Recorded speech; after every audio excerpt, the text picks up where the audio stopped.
Namaste to one and all. Welcome to my channel. Today's our topic is 10th Standard Economics, Lesson Money and Credit.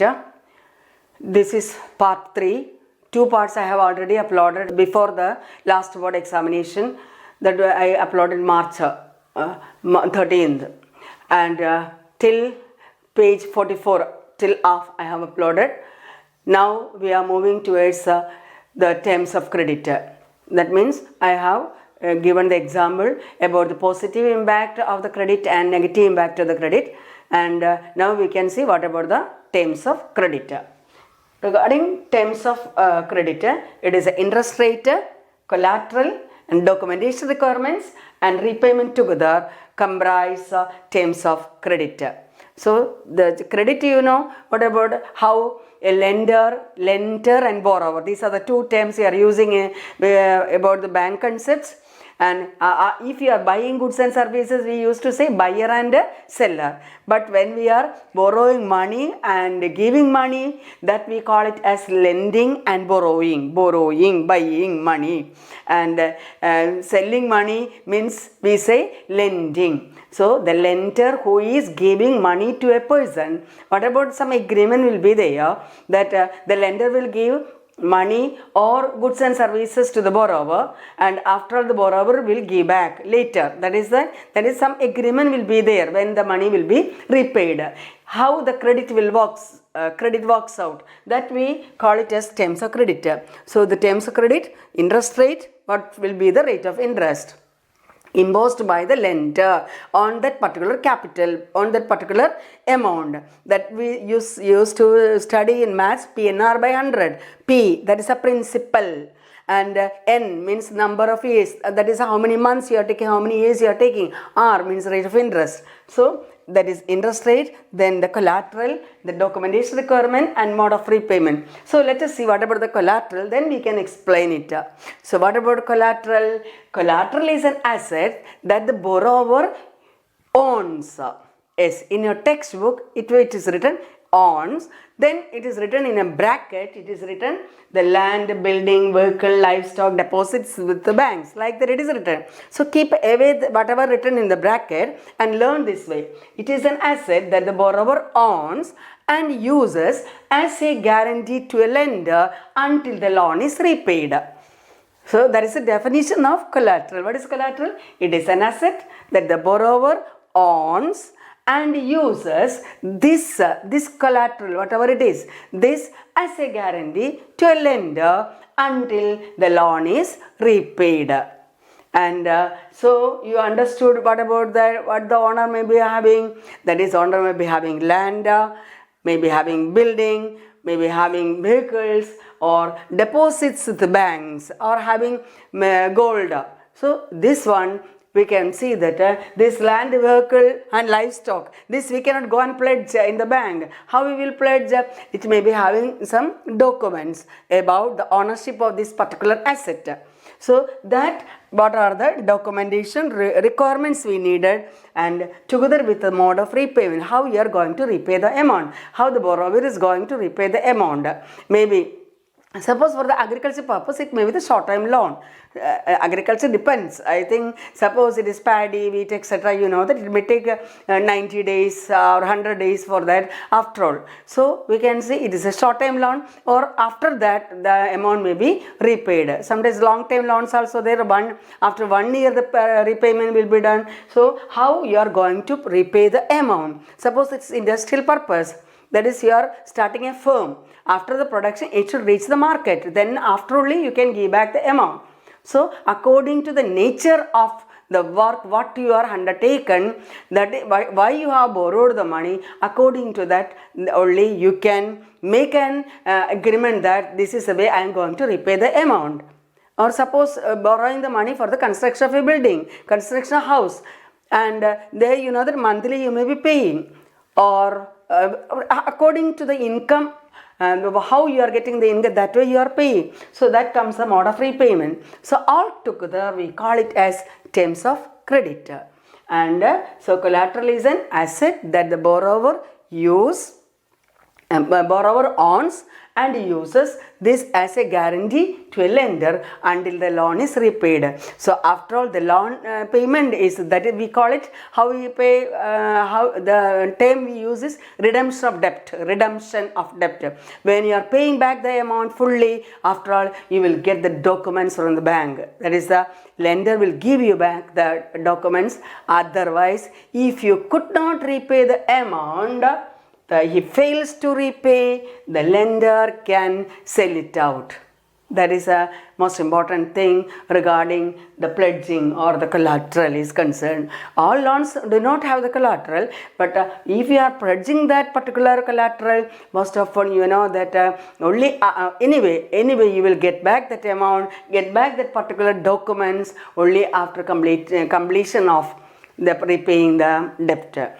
Yes, this is that is a page, and here it is example has been given regarding Megha. Thing is Megha as a house loan cases. Megha as example has been given. You learn about what about the name given it, that itself you write in the examination, because that time thinking and writing it is not so easy, and the teacher who is correcting the paper also will easily understand that you are going to write about that particular example. It is best to write the example given in the textbook. Most often the CBSE used to ask is write with examples, write with the example. That way the question paper, in the question paper we used to see. So don't neglect the examples. Examples also you go through that. There you can see that is what about the rate of interest, what is the amount you have taken, what is the mode of repayment, like that. So that is example it is given: loan amount, duration of loan, documents requirements, interest rate, mode of repayment, collateral, etc. So next page it tells about the variety of credit arrangements. Variety of credit arrangements are there. That is also very simple thing, and it is example is written about the shamal. That is regarding a trader. About is a farmer can borrow money from the trader also. That is, the farmer needed seeds, farmer needed fertilizers, insecticides, pesticides, and so this you can borrow the inputs also from a trader. And another example is given here. Arun's case, he has borrowed the loan from the bank, and after all he borrowed the loan for 1 year, but you know that before itself he could repay the amount, and he is buying a cold storage. Based on that cold storage he is pledging and he is getting the loan. So like the different variety of arrangements are there in the loans. Then another example is Rema's case. She is working in a field, and the employer, from the employer she is borrowing money, and from that you know that he could not repay. What she is doing, she is rendering her service there and working, and from the working you know that as she is working as a wage, what she should get, that is given back to the employer. So there are different modes of arrangements, a variety of credit arrangements are there. Then another example is given, the loan by the cooperative societies. Says cooperative societies are also playing an important role about as a lender, especially for the agriculture workers. Then comes the most important topic is formal and informal sector. That is very important. We used to get questions in like that formal sector, informal sector, and also organized sector and unorganized sector. Let us see what about the formal sector loans and informal sector loans. We can distinguish between them. Let us see the difference between formal sector and informal sector. That is, formal sector loans and informal sector loans. In case of informal sector loans, the loans are provided by money lenders, traders, employees, friends and relatives. These are the category of the people. And here in the formal sector, of course, we can see that it is under the control of Reserve Bank of India. That is our central bank. Central bank, commercial banks, the government agencies, cooperative societies, they will come under this category, formal sector loans. And so we can see the detail regarding the formal sector loans. The Reserve Bank, that is the Reserve Bank of India, that is our central bank. Central bank controls the commercial banks. And here they will ask the commercial banks to keep a minimum cash balance. Whether the commercial banks, whatever the deposits the commercial banks are having, a particular percentage they should keep as cash reserve, that we call it as cash reserve, CRR, cash reserve ratio. That is, at present the CRR is 3%. In your textbook it is written about 15%. That is several years back that this textbook has been published. So 3% at present. So the minimum cash reserves is 3%, means if the bank is getting 100 rupee, 3 rupees should be kept in the bank and only 97 rupees can be given loan to the people. And so the central bank will monitor it, and it is not only for profit making, it should focus on small cultivators, small scale industries, and periodically the Reserve Bank should check that the commercial banks are giving loans to the deserved community also, deserved sections of the people. That means not only the profit anyway they should get, anyway the working of a particular undertaking, how the bank is making profit. We have learned earlier that whatever the rate of interest for the deposits and what is the rate of interest for the loans. For the loans, the rate of interest may be higher than the rate of interest of the deposit. That difference is the profit of the banks. More than the profit, they should focus on some welfare activities. That means the bank should provide loans to the small cultivators, small scale industries, small traders for the benefit of the economy. And for this purpose, periodically the Reserve Bank will check that whether the commercial banks are giving the loans to how much they are leaving, to whom they are leaving, what is the rate of interest, is how much they are giving the loans, and to whom they are giving loans, and what is the rate of interest. And here I told you the government, commercial banks, cooperative societies will come under this category. And what about this informal sector? Informal sector, money lenders. Is money lenders, enough money lenders will be there, the traders will be there. I told you the traders, most of them they will say, yes, I will give you the that is in case of your textbook example. We can see the shoe manufacturer is borrowing the leather from the leather producers and telling that I will give back you as shoes will be given back to you. So as a product is giving back. So the raw material or the inputs, the farmer will borrow from the fertilizing company that fertilizers I needed. After all, I will give you back the whatever the product I have produced, whether the paddy or the wheat or the sugar cane, whatever it is.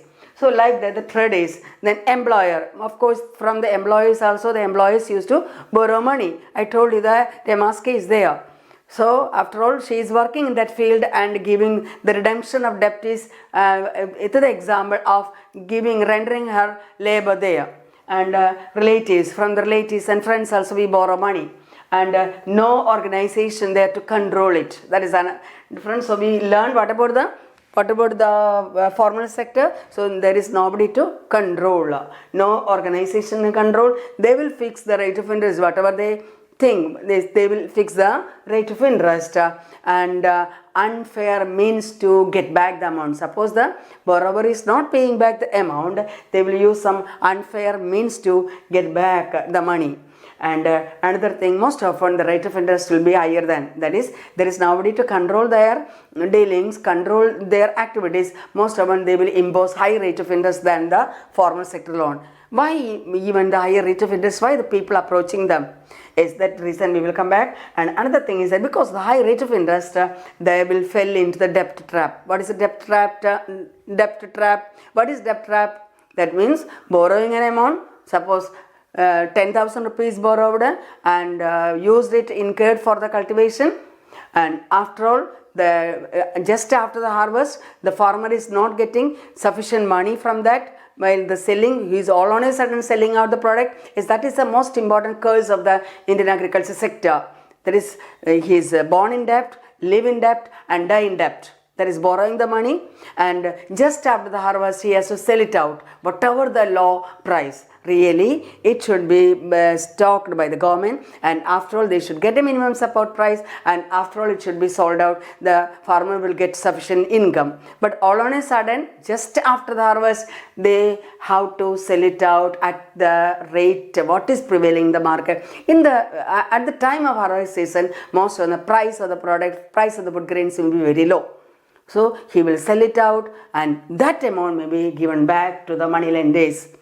That is why the money lender will fall into the debt trap. So most often, after all, a little may be there for their substance level. After all, again the farmer will borrow money from the money lenders or some informal sector. Again, the debt trap will increase. That means that he cannot survive. So he will, at last he will sell out the a piece of plot or the whole plot, like Swapna's case, what we have learned earlier.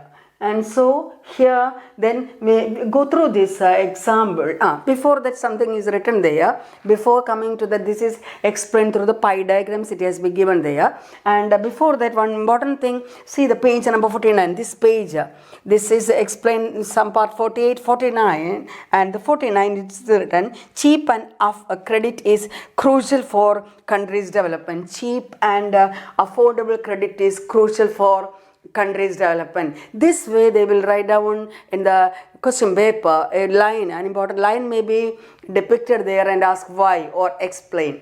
This is one possibility, that cheap and affordable credit is crucial for country's development. How or explain. What is it? That we have seen that if this way it goes, majority of the farmers, majority of the small scale industrials, small scale traders, they cannot survive. So the country's development will occur only by having by creating equality or egalitarian society. So all of them should have enough income. All of their standard of living should be raised. For this purpose, how it should be given? The bank should give more loans. Yes, they should lend more. The banks, the cooperative societies, because they are not under the clutches of the informal sector, they should give more loans, and so the people will get a higher income and at a cheaper rate, that is low rate of interest, and so they can cultivate this, they can grow crops, they can start businesses, they can start small scale industries, and they can even start the trade. That means the primary, secondary, tertiary sector. You have learned the second chapter regarding the three sectors of the economy. Yes, go through the three sectors. There is they can cheaper amount they are having, so they can grow crops, they can do business, that is service sector, they can set up small scale industries, that means the secondary sector, and they can also have some trade that comes under the service sector. So this way we can understand that the cheap and affordable credit can lead to the welfare of the economy.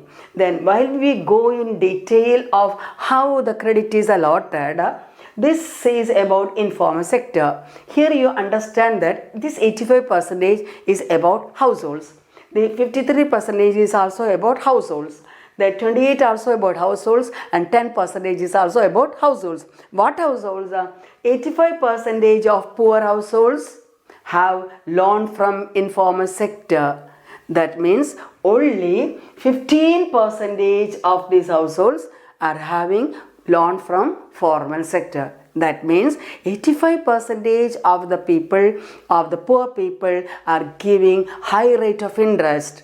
Then come to 53%. 53% of the households having few assets, they are having loan from the informal sector. So 53% of households who are having few assets, they are having loan from the informal sector. That means more they are depending upon informal sector, and only 47% they are having from formal sector.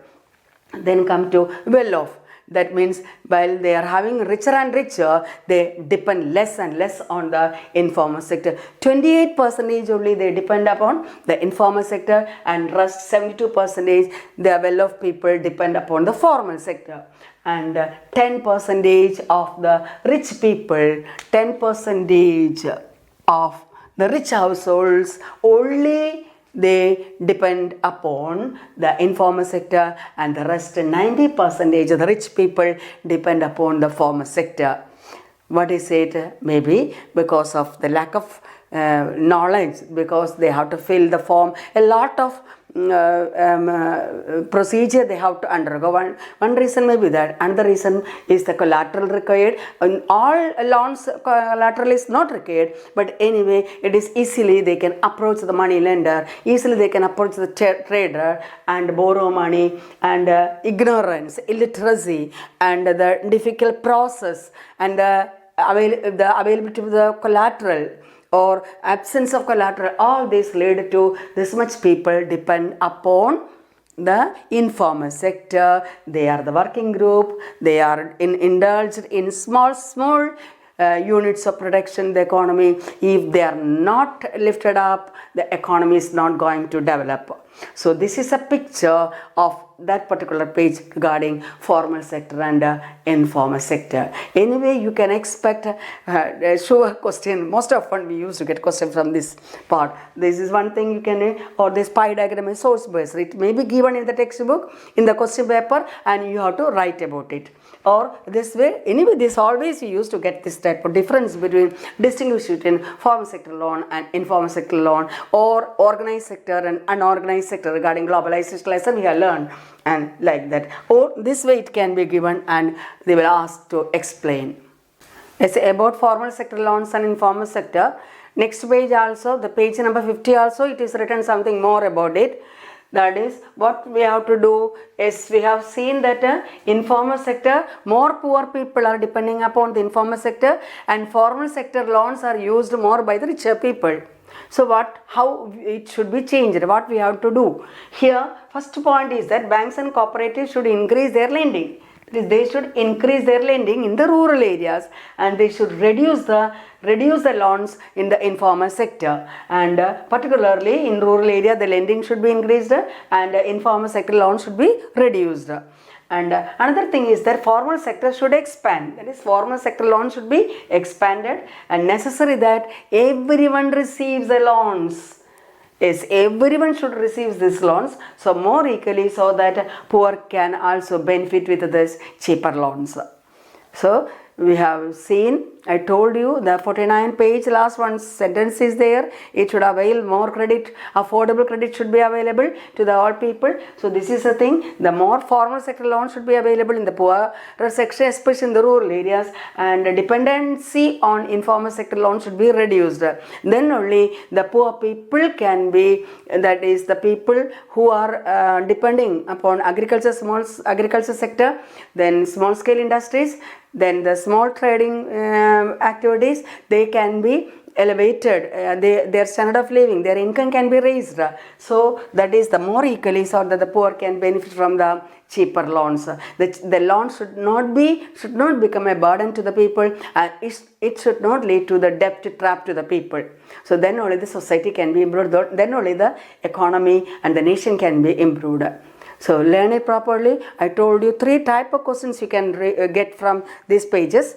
There is one is formal sector loan, informal sector loan. One made questions also we can expect. Example can be given and identify which sector it is, and that way then we can understand that sentence I told you, that is more affordable loan. Already I told that cheaper and affordable loan should be availed in the community, and what are the different sections, what about the availability, who are availing this. As a source based question also this can be given, and ask you to write down that. This is the thing you have to keep in mind, because these pages are very important. Several times the same questions we came across. Study well, systematically you will learn, don't waste time. Thanks a lot.